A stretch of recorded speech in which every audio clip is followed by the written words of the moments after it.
Բարի երեկո, եթե մուրվագիցն է, ես Պետրոս Ղազարյանն եմ։ Սիրելի հեռուստատիտողներ, այսօր Բարգավաճ Հայաստան կուսակցության խորհուրդը, ինչպես նաև Գայիկ Ծառուկյանը հայտարարություն են տարածել, եթե կարճ ամփոփենք հայտարարության բովանդակությունը, ապա ամսի 20-ի հանրահավաքը Չեղյալ է հայտարարվում, Ծառուկյանը նշում է, որ վերջին օրերի ընթացքում գործընթացները մեր երկրում բոլորովին այլ ուղղությամբ են ընթանում, ինձ համար թանկ է մեր քաղաքացիների յուրաքանչյուր կյանքն ու արժանապատվությունը, ոչ մի նպատակ չի կարող արդարացնել նույնիսկ մեկ անմեղ մարդու արյունը, թե իշխանության, թե ընդդիմության խնդիրը չանցնել ողջամտության սահմանը։ Սիրելի հեռուստատիտողներ, իսկ երեք մենք քննարկեցինք, որ հանդիպում է ունեցել Սերժ Սարգսյանի եւ Ծառուկյանի միջեւ եւ կողմերը եկել են ինչ-որ համաձայնության եւ չփորձել նաեւ համաձայնվել չփորձել շիկացնել իրավիճակը եւ գնալ առճակատման, բայց դուք գիտեք, որ սա այսպես այսբերգի երևացող գլուխն է, շատ հարցականներ կան եւ այսօր գովազդային կարճ եւ թանկ վայրկյաններով մենք կզրուցենք Բարգավաճ Հայաստան կուսակցության մամուլի խոսնակ Տիգրան Ուրիխանյանի հետ եւ կփորձենք ոնց որ ասում են պատասխանները ստանալ առաջին աղբյուրից։ Եվ այսպես մեր հյուրը Բարգավաճ Հայաստան կուսակցության մամուլի խոսնակ Տիգրան Ուրիխանյանն է, բարեկո Տիգրան, շնորհակալություն հավեր ընդունելու համար։ Տիգրան, կարծում եմ ողջ հասարակությունը ծանոթ է արդեն հայտարարության հետ, ես ուզում եմ բաց շատ ազատ խոսանք։ Հասարակությունը մարդիկ այլ ակնկալիք ունեին պարոն Ծառուկյանից, Բարգավաճ Հայաստանից։ Նրանք ենթադրում են, որ դուք կգայիք հրապարակ, կգնային միտինգի, իշխանությունը կքշեին եւ Հայաստանում նոր կարգեր կլիներ։ Չեք կարծում, որ այս հայտարարությունը այսպես այն չի, ինչ որ ակնկալում է ժողովուրդը։ Շնորհակալ եմ, նախ ուզում եմ սկսել նրանից, որ իմ ցանկացած խոսքի համար պատասխանատու եմ եղել միշտ, եմ եւ լինելու եմ այսուհետ։ Յուրաքանչյուր խոսքս համահունչ է համոզմունքիս հետ, հետեւաբար չի կարող որևէ բան լինել ոչ անկեղծ։ Ես դրա համար եմ այստեղ, ես հասկանում եմ, որ մարդկանց հայացքներն այսօր բևեռված են մեզ վրա եւ հասկանում եմ նաեւ, որ այդ հայացքների մեջ զգալիորեն շոշափում ու երևում է, որ այլ բաներ ակնկալվում։ Այո, բայց կա իրականություն, որը շատ ժամանակ դառն է ու ցավալի։ Իսկ իրականությունը ցույց է տալիս պարզ իրավիճակ։ Անհրաժեշտ են զոհաբերություններ, հավասարակշռված, քաղաքական որոշում ստանձնելու, կայացնելու, պատասխանատվություն ստանձնելու, ուսերիդ վրա կրելու, դրա արդյունքում գործողություններ իրագործելու համար պատրաստ մարդու քաղաքական ուժի կեցվածք դրսևորելու համար կա անհրաժեշտություն հաղթահարելու խնդիրներ, խնդիրներ եւ զոհաբերություններ, ինչպես ասացի, անելու։ Այդ թվում վարկանիշի տեսքով, այդ թվում նյութական, չգիտեմ, թիմում կորուստների եւ այլն, այնինչ մենք տեսնում ենք։ Բայց կա զոհաբերություն, որը երբեք չի թույլատրվելու։ Դրա մասին խոսվել է, գիտեք, ես անձամբ խոսել եմ, երբ որ նույնիսկ ենթագիտակցական մակարդակով սրանից մի 15 տարի առաջ նոր քայլեր եմ կատարել քաղաքականության մեջ։ Այսինքն ինձ դա ոչ միայն խորտ չէ, այլև շատ հոգեհարազատ է։ Դա խոսվել է ԲՀԿ-ի ստեղծման օրվանից, դա խոսվել է անընդմեջ, երբեք չեն թույլատրվելու մեր կողմից։ Ի տարբերություն միգուցե այլոց չեն թույլատրվելու այնպիսի ծայրահեղ դրսևորումներ, որոնք երկրի ու պետության համար առանց այն էլ խայտառակ վիճակում գտնվող սոցիալական, տնտեսական, իրավական, քաղաքական եւ այլն առումներով պետության երկրի վիճակը բոլորը գիտեն, չթվարկեմ հիմա, այլ թեմա է, առանց այն էլ ծանրագույն վիճակում գտնվող երկրի համար անդառնալի հետևանքներ կարող են լինել որոշակի ծայրահեղ դրսևորումների պարագայում, որոնք մենք թույլ չենք տալու։ Եվ այն զոհաբերությունը, որը կարող է լինել մարդու կյանք, հայ մարդու արյուն, չի կարող թույլ տրվել մեր կողմից։ Սա շատ պարզ ու ընկալելի բան է։ Այսինքն ես ճիշտ եմ հասկանում, որ կուսակցությանը սենց ընտրություն են թողել, կամ դուք չեք գնում առճակատման, կամ եթե գնաք, ապա զոհեր, արյուն եւ վիճակը այսպեսին կլինի։ Երեք թե այսօր ես իմ օգնականի հետ, ազգային ժողովում իմ օգնականի հետ ունեցել եմ այսպիսի զրույց, ուզում եմ որպեսզի այն դառնա հանրամատչելի, բոլորին հայտնի։ Դա մեր ներսում, մեր հոգիներում մեզանում քննարկվող ամենաարդիական թեման էր։ Ունեցել եմ այսպիսի զրույց։ Հարց եմ տվել. Ինչ ես կարծում։ Գնում ենք առճակատման, բախումների, եթե հանգարց Աստված մի արասցե, լինի արնահեղություն, ջարդ, քաղաքացիական պատերազմ, գնում ենք Մի պահ վարանեց, բայց ասեց, բա ինչ, բա չգնանք, ասեցի, իսկ եթե լինեն զոհեր, հարցրեց ինչքան։ Ասեցի, դե եթե կարևոր է որքան, ասեմ նվազագույնը, 1 զոհ։ Այսպես մտածեց, ասի, խնդրում եմ պատասխանելուց առաջ հաշվի առ Աստված մի արասցե, որ այդ 1 զոհը կլինի քո ամուսինը, կամ քո եղբայրը, կամ ես։ Ասեց ոչ։ Գիտեք ինչ, ես չեմ հավատում, որ Հայաստանում կա մարդ, ում մերձավորի, ընտանիքի անդամի, չեմ ասում իր սեփական, իր անձնական, բայց առնվազն ընտանիքի անդամի կյանքի գինը կարող է ավելի նվազ լինել, քան որևէ այլ բան։ Բայց դա հասկանալի է, մարկանն է։ Այս մի վիճակն է։ Բայց տեղից ուրիշ հարց է ծագում։ Դուք չգիտեիք ում հետ գործ ունեք։ Անշուշտ հարցը հռետորական է։ Հռետորական չէ, շատ կոնկրետ է։ Չէ, ձևականություն կլինի, եթե ես հիմա ասեմ, ոչ, մենք չէինք սպասում, բայց իսկ դուք չգիտեիք, որ մենք առաջին օրվանից ասել ենք, մենք գնալու ենք միմիայն քաղաքական ճանապարհով, մենք չենք գնալու հակաօրինական ճանապարհներով, մենք օգտագործելու ենք բոլոր հնարավոր եւ նույնիսկ անհնարին միջոցները տրամաբանական, քաղաքական, օրինական ու բարոյական ուղղությամբ լուծումներ պահանջելու, նաև պարտադրելու միջոցով։ Գիտեիք, չէ՞, ես զարմանում եմ, որ մարդիկ հիմա զարմանում են, որ մենք չգնացինք արուն թափելու։ Քանի օր է անընդմեջ խոսվում է, այդ թվում ձեր խոնարհ ծառան խոսում էր ու ասում էր. մենք չենք թույլ տվել, չենք թույլ տալիս եւ չենք թույլ տալու անդառնալի հետևանքներով ծայրահեղ դրսևորումներ։ Այն սրացումը, որ տեղի ունեցավ մեր, այսպես ասեմ, քաղաքական մրցակիցների շատ մեղմ ձևակերպմամբ պայմանականորեն այդպես անվանենք թեթև ձեռքով։ Մենք չենք գնալու մարդ կորցնելու ճանապարհով, բայց դա ամենևին չի նշանակում, որ մենք կարող է ինչ-որ մի պահի շեղվենք ճանապարհից։ Այո, ստեղծվել է այլ քաղաքական իրավիճակ։ Այո, անհրաժեշտ է ժամանակ այն վերծանելու, վերլուծելու, հասկանալու համար, իսկ հիասթափված մարդիկ գալու համար։ Այ մարդը հիմա նայում է քեզ եւ ասում է ես հիասթափված եմ։ Ինչ ունես դու նրան պատասխանելու։ Կլինի նաեւ այդպիսի բան։ Եվ դա զոհաբերություն է, նորից եմ կրկնում։ Սեփական վարկանիշը այն գինը չէ, որը ես անձամբ մեր այլ գործընկերները, առաջնորդը կուսակցության պատրաստ է ուղղակի ամբիցիաներից ելնելով կամ հնարավորություններից, այսպես կարողություններից ելնելով, նույնիսկ եթե հնարավոր է դա անել, դնել զոհասեղանին, ուրեմն մարդու կյանքը, արնահեղությունը, երկրում ցնցումները, պատերազմական իրավիճակում գտնվող աղքատության, սովի, արտագաղթի, ծայրահեղության վիճակում գտնվող, քանդվելու եզրին գտնվող երկրի պայմաններում մարդու կյանքի գինը այն չէ, ինչ կարող է դրվել զոհասեղանին հանուն սեփական վարկանիշի։ Հետևաբար, սեփական վարկանիշն էլ պիտի լինի կորուստ հանուն նրա, որպեսզի երկիրը չտապալվի։ Եվ սա լուրջ ու հավասարակշռված, նորից եմ կրկնում, պատասխանատվություն ստանձնելու ունակ, ոչ էքստրեմալ, ոչ թեթևամիտ, ոչ սակավամիտ քաղաքական ուժի եւ գործիչների վարքագիծ է։ Եթե կլինի հիասթափություն, ես կհարցնեմ նաև, իսկ ինչու եք սպասում ավելին, քան ես կարող եմ ձեզ տալ։ Աշխատում եմ ազնիվ, աշխատում եմ պարկեշտ, պահանջատեր եմ, վեր եմ հանում բոլոր խնդիրներն ու խնդիրները, որոնք երկրում կան, շարունակում եմ հանել, շարունակելու եմ հանել, ոչինչ չի փոխվել։ Հիմա շարունակության մասին բայց սպասել ինձանից, որ ես կհանեմ կողմնակիցներին կամ մենք կհանենք կողմնակիցներին, հարցը ինձ ուղեցիր, դրա համար եմ անձնապես պատասխանում, ու կտանենք մահակի տակ, թնդանոթի դեմ, փամփուշտի առաջ, դա ավելին է, քան մենք կարող ենք։ Ես ինչքան գիտեմ 500-ից ավելի բարգավաճի անդամ է ձերբակալվել։ Ոստիկանության բարեփոխումները այսքանով ավարտվեցին, թե չէ։ Ինչ է կատարվում։ Երեք արդեն դրա մասին խոսելիս ես զարմանք էի հայտնում, որ բոլոր բարեփոխումները, բոլոր պրոֆիլակտիկ գործողությունները, կանխարգելիչ օպերատիվ միջոցառումները ունեն շատ հստակ քաղաքական, կուսակցական պատկանելիություն։ Եվ սրանով ամեն ինչ ասված է։ Վստահ եմ, վստահեցնում եմ քեզ, մեզ դիտող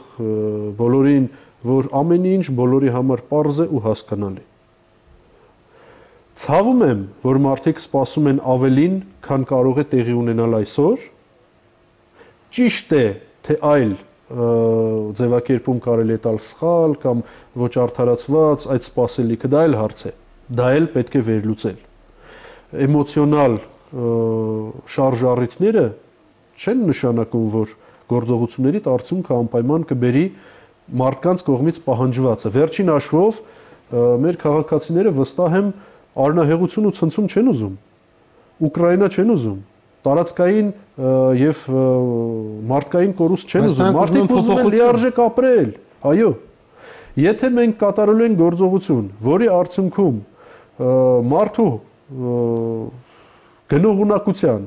կյանքի որակ ապահովելուն, արժանապատվության վերականգնման, իրավահավասարության ապահովման ուղղությամբ փոփոխություն չի իրականացվել։ Լավ Տիգրան, հիմա ապա ես չեմ թույլ տուր ավարտեմ։ Ես ուզում եմ հանդիպակաց հարց տալ, ինչու՞մն է իմաստը։ Բարի, երեք լուրեր էին տարածվում, որ կայացել է Ծառուկյան Սերժ Սարգսյան հանդիպում, հերկվում էին, կողմերը լռում էին, դաշնակցությունը ասում էր տեղյակ ենք, այսպես չկա պաշտոնական ինֆորմացիա, եղել է այդպես հանդիպում թե ոչ։ Երեկվանից ես պատասխանում եմ բոլորին։ Այդ ինֆորմացիային տիրապետելը իմ կոմպետենտության մեջ չէ։ Ես չունեմ որևէ տեղեկություն։ Եվ նաև ուզում եմ ուղղակիորեն այսպիսի մի պարզ բան ասել, պայմանավորել որոշակի որոշումների արկայությունը ինչ որ հանդիպումներով անիմաստ զբաղմունք է։ Երկրորդականը եւ անեական։ Ինչու՞։ Եղել է հանդիպում, չի եղել հանդիպում։ Կա մի շատ պարզ իրողություն։ Մարդիկ գերբորբոքված, ծայրահեղ ջղագրգիռ, նույնիսկ ներողություն եմ հայցում չափից ավելի, կարելի է այսպես ասել, չափից ավելի սուր գործողությունների ունակություն էին դրսևորում կամ պատրաստակամություն էին դրսևորում։ Ինչ վերաբերում է հակառակ կողմին, որևէ մեկը կասկածում է, որ քաղաքական մրցակիցները եւս գնալու էին ծայրահեղ, ռադիկալ, սուր կտրուկ գործողությունների։ Օրինակ, հանրահավաք չարտոնելը ինչ է նշանակում։ Դա արդյոք չէր նշանակում, որ հանրահավաքին մասնակցող մարդկանց նկատմամբ գործածվելու են շատ հայտնի, շատ կոնկրետ միջոցներ։ Բայց եթե այնտեղ կար 50,000 մարդ, 70,000 մարդ, մի քիչ հեշտ չէր լինի, թվում է 70,000 մարդու դեմ հատուկ միջոցներ գործածել։ Այսինքն ավելի դժվար կլիներ, ավելի ծայրահեղ կլիներ, ավելի շատ զոհեր կլինեին։ Չի բացառվում։ Դուք տալիս եք հարցի պատասխանը։ Ինձ համար անձամբ, եւ ես ասում եմ ուղիղ նայելով աչքերիդ մեջ, ուղիղ նայելով տեսախցիկի մեջ, մի մարդու կյանքի գին, առավել եւս հայ մարդու կյանքի գին, տառապյալ կյանքով ապրող մարդու կյանքի գին չի կարող ավելի նվազ լինել, քան ցանկացած քաղաքական վարկանիշ։ Բայց sense ուրեմն վարկածել կա, ներողություն, ուրեմն եթե անձամբ ես այս մի վարկածը չեն քննարկել։ Շարունակենք։ Եթե անձամբ ես պիտի կորցնեմ իմ ամբողջ վարկանիշը, եթե ես պիտի կորցնեմ այսուհետ ընդհանրապես քաղաքական կարիերայի մասին մտածելու որևէ հնարավորություն, ես պատրաստ եմ դրան։ Բայց որովհետև ոչ մի մարդու կյանքի գին դրանից վեր չի կարող լինել։ Եվ պատրաստ լինենք մինչև գրեջ գնալու, գուցե ոչ մի կրակոց ընդեղից չլիներ։ Գուցե չլիներ, իսկ չկա տպավորություն, որ շանսը բաց թողնվեց։ Պատմության փորձը այլ բան է ցույց տալու։ Բարի, հիմա էլի մի քանի հարցականների, հա։ Ես այսօր մի քանի կայքերում կարդացի, որ պարոն Ծառուկյանը դադարեցնելու է քաղաքական գործունեությունը, կուսակցության լիդեր չլինելու եւ այլն։ Դուք եկում եք թե հաստատում եք նման ուրեմն Պետրոս ջան, արի այսպես, հա, որովհետեւ վերջ դնենք դերոխոսակցություններին։ Այն որ բնականաբար պիտի կար լինում է եւ պիտի լիներ համապատասխան ինֆորմացիոն, լրատվական, տեղեկատվական հոսք ուղղորդող հանրային գիտակցությունը դա ակնհայտ է։ Զարմանալ որևէ բանից չարժե, բայց կարճ հակադարձում։ Այդ ինչ փոխվեց մեր գործունեության մեջ։ Այդ որ մենք ասում էինք երկրում 1 միլիոն սոված աղքատ մարդ կա, անհրաժեշտ է լուծել այդ մարդկանց օրհասական խնդիրները։ Այդ որ մենք ասում ենք եւ շարունակում ենք ասել, որ արտագաղթի տեմպերը պարզապես ճգնաժամային են ու շարունակում ենք ասել եւ շարունակելու ենք, ինչ փոխվեց դրանում։ Այն որ մենք ասում ենք անհրաժեշտ են կտրուկ ռեֆորմներ, այն որ մենք ասում ենք անհրաժեշտ է չգողանալ, չթալանել, պետական գանձարանից այդ չգողանալ ասել եք, մարդիկ դրա համար կատաղել են ձեր վրա, Տիգրան։ Այդ չգողանալը չպետք է ասեիք։ Դա կատաղացնում ասենք, ճիշտ է։ Այն որ ասում ենք, որ թաթները հանեք պետական գանձարանից, այն որ ասում ենք արդյունավետ վարչարարություն է անհրաժեշտ իրականացնել, ինչ է փոխվել։ Ոչինչ չի փոխվել։ Բա երեք առաջի օրը, նախորդ օրը ԲՀԿ-ն ասում էր դա, այսօր ասում է դա, վաղը շարունակելու է ասել։ Այն որ այս պայդրությամբ չարտոնված հանրահավաքը հետաձգվում է, որովհետև պարզապես չի տրվում հնարավորություն մարդկանց ջարդելու, ուրեմն դա նշանակում է, որ ԲՀԿ-ի կուրսում բան է փոխվել։ Լավ եկեք արդարացի լինենք մեղադրանքների մեջ։ Իրան հարցերին կոնկրետ պատասխանում եմ։ Կուսակցության նախագահ, падգամավորի մանդատ։ Դե հիմա ես էլ ասում եմ, ինչից ծագեց այդ խոսակցությունը։ Այսինքն ինչ որ առիթ օգտագործելով ոմանք ուզում են որևէ բան փոխել, անշուշտ։ Բարգավաճը իր քաղաքական կուրսում ինչ-որ բան փոխելու է, թե չէ։ Տնտեսական դուք տնտեսական քաղաքականություն, սոցիալական քաղաքականություն։ Ես նոր շատ երկար հենց դրա մասին էի խոսում։ Ես ասել այո կամ ոչ։ Սահմանադրական բարեփոխումների վերաբերյալ չի փոխվել, այլ եւ մենք ունենք հերահար գործողությունների ծրագիր։ Բարի։ Մենք գրում ներկայացնում ենք օրենքներ, օրենսդրական նախաձեռնություններ, մենք իրականացնում ենք վերահսկողական ֆունկցիա։ Վերջին հաշվով նորից եմ կրկնում, այո, քաղաքական իրավիճակ է փոխվել, այո, վերաիմաստավորելու անհրաժեշտություն կա, բայց մի բան ակնհայտ է։ Այն ինչ վատ է, այն ինչ խայտառակ բնույթ է կրում, այն պիտի դատապարտվի, դրա դեմ պետք է պայքարել, ոչ մի այլևայլություն այստեղ լինել չի կարող։ Սահմանադրական բարեփոխումների վերաբերմունքը ձեր փոխվել է թե ոչ։ Ոչ։ Դուք շարունակում եք պնդել, որ դա սխալ է եւ դա իշխանության վերարտադրության համար է։ Նորից ուզում եմ մեխը դնել։ Եվ ես ամբողջ մեր սույն հարցազրույցը կառուցում եմ, եթե նկատում ես այդ մի ուղղությամբ։ Ոչինչ չի փոխվել։ Չի փոխվել նաև այն, ինչ մենք մշտապես ասել ենք, չենք տանելու երկիրը ցնցումների։ Եվ չենք տարել ցնցումների։ Չենք մտել համատեղ կառավարման մեջ, որպեսզի չվերցնենք մեզ վրա երկրի վատթարացման գործընթացի համար պատասխանատվություն, այնինչ տեղի ունեցավ։ Քննադատել ենք վարվող քաղաքական, տնտեսական կուրսը եւ իրավացիորեն։ Չենք համաձայնվել ոչ մի առաջարկության, տարել ենք մեր ուրույն քաղաքական կուրսը։ Շարունակում ենք այդ ամենն իրականացնել։ Երբ որ մենք ասում ենք, սահմանին անընդհատ մարդիկ են զոհվում, երբ որ մենք ասում ենք տնտեսական արկա իրավիճակում անհրաժեշտ է շատ խիստ համակարգված օպերատիվ անընդմեջ օպերատիվ գործողություններով կառավարում, հանրահավաք անել չանելուց կարող է բան փոխվի դրա մեջ։ Մարդկանց հացը շատացավ, Ադրբեջանը սաստվեց, աշխարհում տնտեսական վիճակ փոխվեց, հնան ավելացավ, բյուջեի մուտքերը լցվեցին, ոչ, իսկ մենք աշխատում ենք հանուն սրա, ոչ թե հանրահավաք անել չանելու։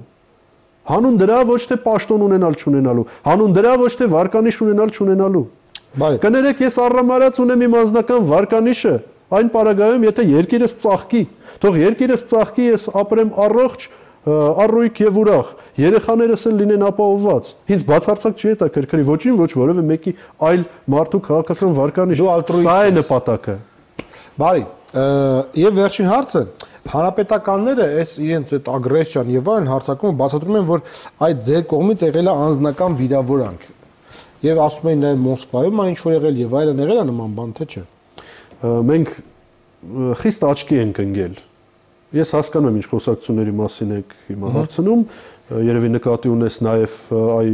երեք մամուլի կողմից կամ ոմանց կողմից շրջանառության մեջ գծված ասեկոս են թե իբր Ծառուկյանը վիրավորել է եւ այլ եւ Ծառուկյանն անձամբ եւ մենք բոլորս աչքի ենք ընկել անձնական վիրավորանքներից մշտապես զերծ մնալու առումով։ Նույնիսկ հորդորել ենք բազմիցս, որպեսզի գործընկերները, մրցակիցներն ու հակառակորդները եւս զերծ մնան դրանից։ Դա շատ անիմաստ, շատ անլուրջ խոսակցություն է, հանձնական իսկապես ոչ, հակառակը մեզ են փորձել միշտ շեղել, անձնական վիրավորանքներով զբաղեցնել, խանգարել, խոչընդոտել։ Ոչ։ Թույլ մարդիկ են վիրավորանքներ հասցնում, այլ նպատակ ունեցողներն են վիրավորանք հասցնում, անազնիվ նկրտումներ ունեցողներն են վիրավորանք հասցնում, ես չգիտեմ այլ ովքեր։ Մենք ունենք համոզմունք մեր գործունեության, ինչ ասեմ, ազնվության եւ արդարացիության մեջ։ Ինչ վիրավորանք, ում վիրավորես։ Ում որ պիտի վիրավորենք, նրանք եւս Հայաստանի Հանրապետության քաղաքացիներ են։ Ովքեր որ մեզ վիրավորում են, եւս Հայաստանի Հանրապետության քաղաքացիներ են։ Եթե նրանք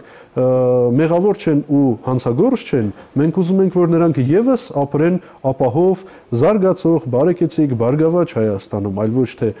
1 միլիոնանոց աղքատություն ունեցող երկրում։ Ֆրակցիան կուսակցությունների լքողներ կան թե ոչ։ Ցավոք սրտի դա հարց է, որի պատասխանը փաստորեն միշտ չէ որ միանշանակ է հնչում, բայց գիտես ինչ, այսպես մի լավ արտահայտություն կա, էլի ճանապարհ ընտրելիս շատ կարևոր է չսխալվել, որովհետև վերջում կարող է այն բերել փակուղու։ Դա հիմա ում քոակցիան գործունեությունը չի կարող տարբերվել կուսակցության գործունեությունից, կուրսը քաղաքական։ Այնինչ մենք ասել արել ենք, նա էլ շարունակում ենք ասել ու անել, շարունակելու ենք այսուհետ եւս, եթե մարդիկ կան, որոնց համար ինչ որ զարմանալի բաներ կային կամ եղան, ես չգիտեմ, միգուցե մարդիկ ովքեր, ակնարկս շատ պարզ է, միգուցե մարդիկ ովքեր ճիշտ չեն կողմնորոշվում, կարող է պահի տակ ցանկանան դուրս գալ, կես պահ հետո ցանկանան վերադառնալ։ Կարևորը դա չէ, կարևորը մի բան է, բողոքական ստեղծման օրվանից ոչ մի անգամ չի խաբել մարդկանց։ Չի ասել ժողովուրդ ես քեզ տանելու եմ ցնցումների ու հետո հետ կանգնել դրանից։ Չի ասել ժողովուրդ ես քեզ չեմ տանելու ցնցումների ու հետո հետ կանգնել դրանից։ Չի ասել ժողովուրդ ես առաջադրվելու եմ այս ընտրություններին, ես անելու եմ այս ինչ բանը, ես քեզ տալու եմ երրակի պետական բյուջե, ես կախաղան եմ հանելու բոլոր մեղավորներին, ասել է ժողովուրդ։ Որքանով որ թույլ են տալու մեր ուժերը, այնքանով մենք պայքարելու ենք։ Եվ մեզ դրա դիմաց մեղադրելու ոչինչ չի լինելու, որովհետև մենք չենք մտնելու պետական բյուջե, մենք չենք ստանձնելու պատասխանատվություն կառավարման համակարգում, մենք չենք խաբելու, չենք գցելու, փայ չենք մտնելու, չենք խլելու, ոչինչից չենք օգտվելու։ Տարական աշխատավարձի դիմաց գնում ենք ազգային ժողով ու աշխատում ենք, հրաժարվել ենք գործադիրից։ Փորձում ենք ամենուրեք, որտեղ հնարավոր է մեր ձայնը բարձրացնել։ Ինչ պահանջել մեզանից ավելի վեր, որ մենք չենք վերցնում թնդանոթը մեր ձեռքն ու չենք գնում գրոհի հակաօրինական ճանապարհով, այն ուժերը կամ գործիչները, հավակնորդները, այսպես ասենք, որոնք թնդանոթով գալու են իշխանության, չեն տալու ժողովրդին այնինչ նրանցից հետո ակնկալվելու է ու պահանջվելու է, հետո նրանց դեմ էլ դուրս են գալու թնդանոթով, բայց ժամանակ ինչ պատասխան պիտի տանք։ Բայց որ անհրաժեշտ է փոփոխություն, որ գողացողին պետք է նստացնել բանդ, որ պատասխանատվություն պիտի կրեն բոլորը, ովքեր մարդկանց հասցրել են այս վիճակին, դա ակնհայտ է։ Ոչ մի կերպ չի փոխվելու այս ասելիքը, ոչ մի կերպ չի փոխվելու այն անելիքը, որը մենք անում ենք, որը մենք կարող ենք անել ու տալ մարդկանց։ Շնորհակալություն Տիգրան։ Ես էլ եմ շնորհակալ։ Սիրելի հայտողներ,